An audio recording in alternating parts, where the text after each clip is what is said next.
চাচ্ছি বলেন। নগদ নগদ পার্সোনাল নগদ হ্যাঁ 20,500 এই নাম্বারে দেবেন, আমি ওকে হেমায়তপুর নামায় দেবো। আমরা একজন হাইজেকার, আমি কৃষ্ণর মোবাইলটা বন্ধ করে দিছি। কৃষ্ণর সাথে কথা বলেন। কৃষ্ণ রুয়েল ভাই, হ্যাঁ ভাই প্রাইভেট কারে উঠে নিছে 4-5 জন, প্রাইভেট কারে।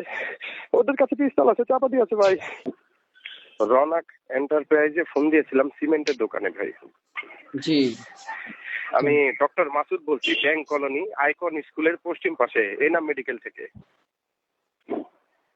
আইকন স্কুলের পশ্চিম পাশে এনাম মেডিকেল থেকে। আইকন স্কুলের পশ্চিম পাশে আমার বাড়ি আর কি ভাই। আমি তুহিনের বাবা। এর আগে অনেক আগে মাল নেওয়া হয়েছিল আপনার কাছ থেকে। যাই হোক, আমি তুহিনের বাবা বলছিলাম। আমি জাকির সাহেব নামে একটা লোক পাঠাবো, উনি 120 বস্তা সিমেন্ট নেবে আপনার দোকান থেকে। উনি অনেকদিন বাইরে ছিল, সিঙ্গাপুরে আর কি, প্রবাসী একজন। হ্যাঁ, ওই গেন্ডার নতুন বাড়ির কাজ হচ্ছে তো, আমি চাই না যে অন্য কোনো দোকানে যাক। আমার ছেলেটা মেসেজ করে নাম্বার দিচ্ছে, বাবা এটা আঙ্কেলের নাম্বার, ওই দোকানে পাঠায়। এর জন্য আপনাকে বিরক্ত করলাম আমি। না বিরক্ত, এটা তো আমার কাজ। আপনি তো ভালোর জন্য ফোন দিয়েছেন। আমি জাকির সাহেব আপনার দোকানে পাঠিয়ে দিচ্ছি এখন। ওই যে সুমন নামে একটা ছেলে যাচ্ছে, সুমন আমার পিয়ন ভাই, ও আপনার দোকান চেনে। উনি সমস্ত টাকা আপনাকে দিয়ে দিবে, মালের বিল এবং লেবারের বিলটা রাইখা দিয়ে। ওই আমাদের নিজস্ব পিক আপ আছে মেডিকেলে, আমরা কালকে সকালে মাল লোড করবো ভাই। 2 টিপে নেবো আমরা। সমস্যা নাই, পাঠান। একটু অনার করবেন। আসসালামু আলাইকুম ভাই। আসসালামু আলাইকুম। জি আমার ছেলেটা একটু বাইরে গেছে ভাই, পিয়ন। উনি একজন প্রবাসী তো, বয়স্ক লোক। হ্যাঁ জাকির সাহেব, আপনার ওই দোকানের একটা ছেলে যদি এনামের গেটে পাঠাই দিতেন, আমি আসা যাওয়ার রিক্সা ভাড়া দিয়ে দিচ্ছি। মুরব্বী মানুষ তো, আমি চাই না একা যাক, খারাপ দেখা যাক। আচ্ছা আমি পাঠাবো ওই জায়গায়, তাই তো? আচ্ছা পাঠিয়ে গেটে খালি, আর কিছু বলতে হবে না, খালি ডক্টর মাসুদ বললে হবে। আমি নিচে নামতেছি, আপনি খালি ছেলের নামটা বলে দেন আমাকে। পাঠাইতেছি। নাম কৃষ্ণ। কৃষ্ণ, আপনি শুধু কৃষ্ণকে আমার নাম্বারে একটা ফোন দিতে পারেন, আর কিছু লাগবে না ভাই। আমি নিচে নামতেছি। হ্যাঁ আচ্ছা ঠিক আছে। হ্যাঁ, বলেন। নগদ নগদ পার্সোনাল নগদ। হ্যাঁ 20,500 এই নাম্বারে দেবেন, আমি ওকে হেমায়তপুর নামায় দেবো। আমরা একজন হাইজেকার, আমি কৃষ্ণর মোবাইলটা বন্ধ করে দিছি। কৃষ্ণর সাথে কথা বলেন। কৃষ্ণ রুয়েল ভাই, হ্যাঁ ভাই প্রাইভেট কারে উঠে নিছে 4-5 জন, প্রাইভেট কারে। ওদের কাছে পিস্তল আছে, চাপা দিয়েছে ভাই। রুয়েল ভাই, রুয়েল ভাই, হ্যাঁ টাকাটা দিয়ে দেন, টাকাটা দিয়ে দেন। আমি দোকানে দিয়ে দেবো ভাই, বাসা টাকা না দেবো। আমার বাসা টাকা না দিব ভাই, দিয়ে দেন, নামাই দিব ভাই, দিয়ে দেন। ওদের কাছে পিস্তল আছে, চাপা দিয়েছে ভাই। দেখতেছি ভাইজান, ভাইজান কোনো বাড়তি ঝামেলা ভুলেও করেন না। আমি একটা টোকাও দেবো না। টাকাটা যদি না দেন, আমরা কিন্তু চলতে গেছে ফালাই দেবো। আমি একটা টোকাও দেবো না, আমি সুন্দরভাবে নামাই দেবো। নগদ পার্সোনাল এই নাম্বারে। এই যে কথা বলেন, এই যে কথা বলেন। কৃষ্ণ কথা বলতে চাই। হ্যাঁ এই নাম্বারে দেবেন, এই নাম্বারে কৃষ্ণ কথা বলবেন। হ্যালো রুল ভাই, ভাই দিয়ে দেন, দিয়ে দেন। আমি বাসার থেকে আইনা দিব, দিয়ে দেন ভাই, দিয়ে দেন। নামা দিতে দিয়ে দেন, দিয়ে দেন ভাই। দিতে হবে না, না ভরে দিব কিভাবে? এই নাম্বারে দিয়ে দেন, এই নাম্বারে দিয়ে দেন ভাই, এই নাম্বারে সময় দিতে হবে। হ্যালো পাঠাইছে। হ্যালো হ্যাঁ পাঠাইছে। আরে ভাই টাকা আর ম্যানেজ করতেছি, তুই সময় দেন। এই লোকটা এমনি দিব না। হাতুইটা বের করতো, হাতুইটা গত 1 ঘন্টা ধরে ঘুরাইতেছে আমার। সময় দেন একটু। হ্যাঁ আর কোনো সময় দেওয়া যাবে না। আপনি আমার কইছেন 10 মিনিটের কথা, 10 মিনিট পার হয়ে গেছে। এখন কি দিবেন কিনা হ্যাঁ বা না বলেন খালি। দিতেছি। হ্যাঁ হ্যাঁ ভাইজান বলেন ভাই। হ্যাঁ গেছে তো, দেখেন গেছে। আমি চাইছি 20,000 টাকা, আপনি দিলেন 5,000 টাকা। আমি আমার কাছে যা থাকবো তাই তো দিব, তাই না? যা থাকলে তাই দিলে তো হবে না ভাই, এটা একটা পাবলিক প্লেস। ব্যালেন্স করতে সময় দেন। এখন তো নাই আমার কাছে, এখন ঈদের মধ্যে সব বন্ধ, এমন সময় আমি আমার কথা শোনেন ভাই।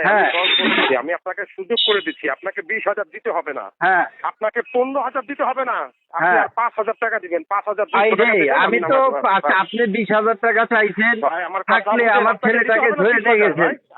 আপনি সাথে সাথে দিতাম, বুঝেন না কেন ভাইজান? আমার কথা শোনেন, আপনাকে আপনার 5,000 টাকা আমি দিতাম না। একবার বিকাশে, একবার আপনার নগদে দিলাম, তারপরে আবার বিকাশে যায় না, তখন আবার ক্যাশ কইরা এক দোকান থেকে আপনারে দিলাম। ঠিক আছে, সবই ঠিক আছে। আমার কথা শুনেন, আমি ছেলেটার মোবাইল পর্যন্ত দিয়ে দিচ্ছি। আপনি 5,200 টাকা দিবেন, আমি নামাই দেবো। এই যে কথা বলেন, কৃষ্ণ ভাই। হ্যাঁ 5,000 দিয়ে দেন, আর 5,000 দিয়ে দেন ভাই। টাকা তো ম্যানেজ করে দিতে হয়, ঠিক আছে। হ্যাঁ রুল ভাই 20,000 হ্যাঁ দিতে হইব না, আর 5,200 টাকা দিয়ে দেন। স্যার মোবাইলটা দিয়ে দিছে আমাদের, দিয়ে দেন 5,200 আরো দিয়ে দেন। দিতেছি এটা আমি ম্যানেজ করে দিতেছি, টাকা আনতে পাঠাইছি ভাই ম্যানেজের সময় নিয়েন না, ম্যানেজের সময় নিয়েন না, আমি গাড়ি থামায় রাখছি ভাই, তাড়াতাড়ি করেন। টাকা আনতে পাঠাইছি হ্যাঁ তাড়াতাড়ি করেন। হ্যালো কথা কও। হ্যালো রুল ভাই। হ্যাঁ ভাই দিয়ে দেন 5,000 দিয়ে দেন ভাই। আর দিছি তো রে ভাই, আর একটু সময় লাগবো। আর একটু সময় কি কারণে লাগবে?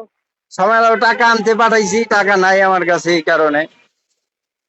টাকাটা যে আনতে গেছে তারে কোন এই নাম্বারে দিতে। এখন কত হ্যাঁ সময় লাগবে? টাকা আসুক, টাকা আসলে তো পাবেন, না আসলে কিভাবে পাবে? পাঠাইছি, কত সময়? বলতে আসছে 20 মিনিট লাগবে বলছে। হাতে দিল ভাই পাঠাইছে। আর 2-3 মিনিট লাগবে, নগদ থেকে ওই বিকাশ থেকে ক্যাশ আউট করে নগদে বইটা দিতেছি আপনার। আপনার তো বিকাশ যায় না। বিকাশ না ভাই, আমি বারবার একই কথা বলছি, নগদ পার্সোনাল। হ্যাঁ নগদ দিতেছি, নগদ পার্সোনাল। হ্যাঁ আরে আর 5টা মিনিট অপেক্ষা করেন না, 2-3টা মিনিট দিতেছি তো টাকা ভাই, 5টা মিনিট অপেক্ষা করেন। 5টা মিনিট ভাই, জলদি করেন জলদি। কৃষ্ণ দাস। আসলে আমি তো একটা দোকানে কর্মরত, জব করি। আমাদের মালিকের আন্ডারে সিমেন্টের দোকান, Raunak enterprise, Savar bank colony. তো এটাতে অনেক দিন ধরে আমরা কর্মরত আছি, এরকম ঘটনার সম্মুখীন কখনো হই নাই। তো আজকে একটা ঘটনার সম্মুখীন হইলাম কি, আমাদের মহাজনের নাম্বার একটা ফোন আসছে। তো ফোনটা আসছে সিমেন্টের বুকিং দিবে, বুকিং নেওয়ার জন্য। তো আমাদের অনলাইনে অনেক কেনাবেচা হয়, এরকম অনেকে বুকিং দেয় যে ভাই আমি এত বস্তা সিমেন্টের টাকা বুকিং দিব অগ্রিম, আপনি লোক পাঠান টাকাটা দিয়ে দিব।